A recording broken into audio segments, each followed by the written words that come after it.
Hello, good morning. Thank you for Hi. tuning in to my YouTube page. My name is Jamaal Jones, and I am an attorney at Jones Health Law, located in Miami, Florida. Today, we're going to be discussing legal eligibility requirements for the terminally ill to receive hospice care. We've all heard the saying that dying and paying taxes are the only two guaranteed things in life. Taxes and death have another thing in common: extensions. A CPA or certified public accountant may instruct you on how to obtain an extension to pay certain taxes. Hospice care is to dying as CPA is to taxes. Placing a loved one in hospice may extend a loved one's life by weeks or months. Let's face it, hospice is grim and the outlook is bleak. But that doesn't mean that you shouldn't be prepared for it. In order to do so, it's important to determine how the law may affect your loved one's eligibility, their patient rights, and the duration of benefits for hospice care. Hospice means a public agency or private organization primarily engaged in providing hospice care. Hospice care includes palliative care, and they're used in unison by an interdisciplinary group to provide physical comfort and emotional and spiritual support to terminally ill patients and their families. Hospice care is focused on caring for the patient and not curing them. We'll discuss that a little later in this YouTube video, how they provide care for terminally ill patients. Hospice care can be in a standalone facility, it can be a department within a nursing home, or it can be a division within a hospital. However, it's not uncommon for the terminally ill to receive hospice care in their own homes. Terminally ill patients are individuals that have a medical prognosis that his or her life expectancy is 6 months or less if the illness runs its normal course. Hospices provide specialized care for terminally ill patients, including, but not limited to, cancer patients, HIV and AIDS patients, and those suffering from severe functional limitations and advanced cognitive impairment, such as Alzheimer's dementia. In 2014, an estimated 1.65 million patients received hospice care services, but that number is expected to rise. During that same period, only 7.6% of the patients in hospice care were African American, compared to 8.4% in 2013. By comparison, white patients were including, or Hispanics were not reported as an ethnicity, and they were reported as an ethnicity and not as a race, accounted for 76% of patients in hospice care in 2014, compared to 80.9% in 2013. Hospice care is covered by Medicare, Medicaid, and most private insurers, but patients may also receive hospice care if they are destitute or unable to pay for some other reason. States may elect to include hospice in their Medicaid programs. Medicare is by far the predominant source of payment for hospice care in the United States. As a result, Congress decided to enact the Medicare hospice benefit. Hospice care is governed by the guidelines and requirements contained in the CFR, the Code of Federal Regulations, and sections 1102, 1861, and 1871 of the Social Security Act. The law in part states that in order to be eligible to elect to receive hospice care under Medicare, an individual must, one, be entitled to Medicare Part A, and two, be certified as terminally ill. Now, providers determine whether you are terminally ill based on strict legal guidelines. The hospice must obtain written certification of terminal illness for each of the time periods listed that I will list below, and only when they receive the certification can they submit the claim for payment.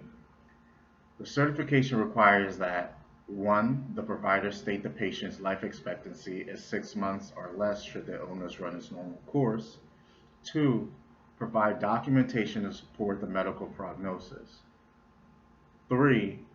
Provide a brief narrative of the provider's clinical findings. 4th, a physician or nurse practitioner must attest in writing that he or she had a face-to-face encounter with the patient, including the dates of the visit. And 5th, all certifications must be signed and dated by the physicians and include the benefit periods for the certification or recertification. Initial treatment at hospice is not provided in perpetuity or forever until an individual succumbs to their illness, but care may be extended for successive periods. Federal law requires an individual to receive hospice care for an initial 90-day period, followed by a subsequent 90-day period, or an unlimited number of subsequent 60-day periods.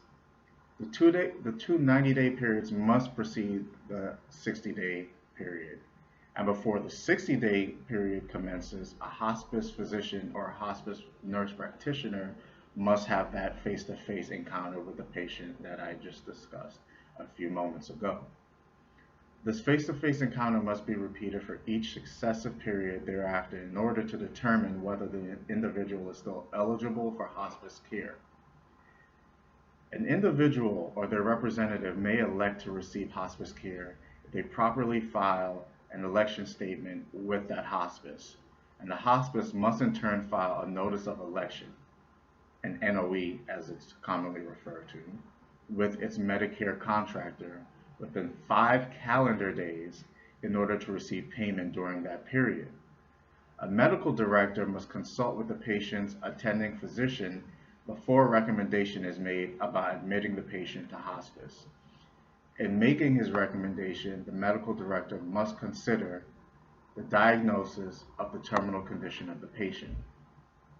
Other health conditions, whether related or unrelated to the terminal condition, and any current clinically relevant information supporting all diagnosis. If a patient elects to receive hospice care, Medicare will not cover treatment intended to cure the patient's terminal illness and or related conditions. It will not prescribe prescription drugs to cure the illness, and it will not pay for room and board. Again, as mentioned previously, when you seek hospice care, you're not intending to be cured, but you're intending to be cared for because your prognosis is grim and doctors have certified that you have 6 months to live or less. So Medicare feels that because of this, they will refrain from making payments for any type of care or prescription that will attempt to prolong your life because those efforts are futile. Patients or their representatives always have the right to revoke the election of hospice care at any time during the election period. To do so, the patient must draft a signed statement revoking their election and date when the revocation is effective. If the patient revokes their election, they are not barred from seeking future hospice care if they are eligible. Patients have the right to be informed of their rights, and the hospice must protect and promote the exercise of these rights. Here's a short list of some of the patient's rights. Number 1, they have the right to receive effective pain management and symptom control from hospice for conditions related to their terminal illness. They have the right to have involvement in their hospice plan of care. They have the right to refuse a certain care or type of treatment. They have the right to choose their attending physician. They have the right to have their clinical record kept confidential. They have the right to be free from neglect, mistreatment, or any type of abuse. They have the right to receive information about the services covered under the hospice benefit. And finally, they have the right to receive information about the scope of services that the hospice will provide and specific limitations on those services. Hospice is a challenging and emotional time in your life if you're the patient or the family member of someone in hospice. Be proactive and create an advanced directive plan that describes the care that you want to receive and your wishes about continuing or withdrawing medical treatments during the final stages in your life. This is essential in the event that you become incapacitated and unable to speak. It will allow your family to spend those final precious days without the need to make difficult decisions on your behalf. I'd like to take this time to thank you for tuning into my YouTube video. Again, my name is Jamaal Jones. If you have any questions, please contact me at 305-877-5054, or you can email me at jrj@joneshealthlaw.com. If you'd like any additional information regarding our practice areas or to find out a little more information about myself or Jones Health Law, please visit us at www.joneshealthlaw.com. Thank you.